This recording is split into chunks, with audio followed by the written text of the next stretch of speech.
নমস্কার। আজ শুরু করছি নতুন একটি দুঃখের গল্প। কোনো একটি গ্রামে দিনমজুর করে বাস করত। তাদের দুই সন্তান ছিল, একটি ৮ বছরের ও একটি ৫ বছরের। তাদের মা একটি সরকারি স্কুলে ভর্তি করে। কিছুদিন পর তার স্বামী ভারী রোগে আক্রান্ত হয়ে মারা যায়।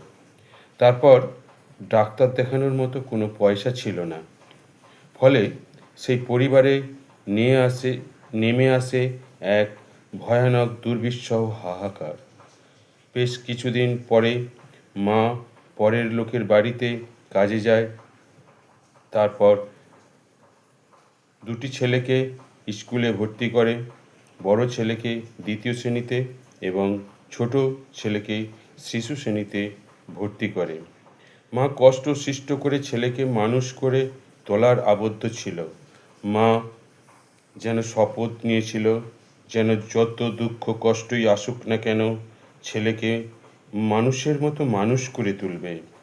কিন্তু ভাগ্যের কি পরিহাস! একদিন তার বড় ছেলে স্কুলে যায়। তার একটা বন্ধুকে দেখে তার একটি সুন্দর লাল জামা পরে আছে, সেই তার মায়ের কাছে এসে লাল জামার আবদার করে। কিন্তু তার মা তাকে লাল জামা পরিবর্তে অন্য একটি রঙের জামা কিনে দেয়। কিন্তু ছেলেটি জামা পছন্দ হয়নি। মা অনেক কষ্টে টাকা জোগাড় করে একটি জামা কিনে দিয়েছিল। তবু মা বলল যে ঠিক আছে, তোকে জামাটা পাল্টে এনে দেব। এই বলে মা তার দুই ছেলেকে নিয়ে যায় একটি দোকানে, জামা পাল্টাতে যায়। এমন সময় সেই ছেলেটি তার মায়ের হাত টেনে চলে যায়। তারপর একটি লরি এসে চাপা দিয়ে রক্ত মাখা মাংসে দুলিয়ে দেয় সেই ছোট্ট ছেলেটিকে।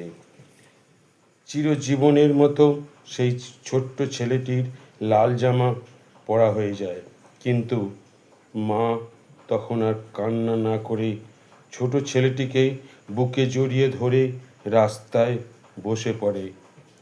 এরপর সেই মা অসহায় হয়ে আরও ভেঙে পড়ে। এই রকম নিত্য নতুন যদি গল্প শুনতে থাকেন, যদি ভালো লাগে তাহলে আমার এই গল্পটা শেয়ার করে দেবেন, লাইক করবেন এবং ফলো করতে ভুলবেন না। আর আমার এই গল্পগুলো ইউটিউবেও দেওয়া আছে, বাংলায় ফ্রেন্ডশিপ এডুকেশন হোম বলে সার্চ করবেন, পেয়ে যাবেন আমার এই রকম নিত্য নতুন গল্প। এর পরের ভিডিওতে আমি নিয়ে আসছি আরও একটি নতুন গল্প। নমস্কার, ভিডিওটা দেখার জন্য ধন্যবাদ।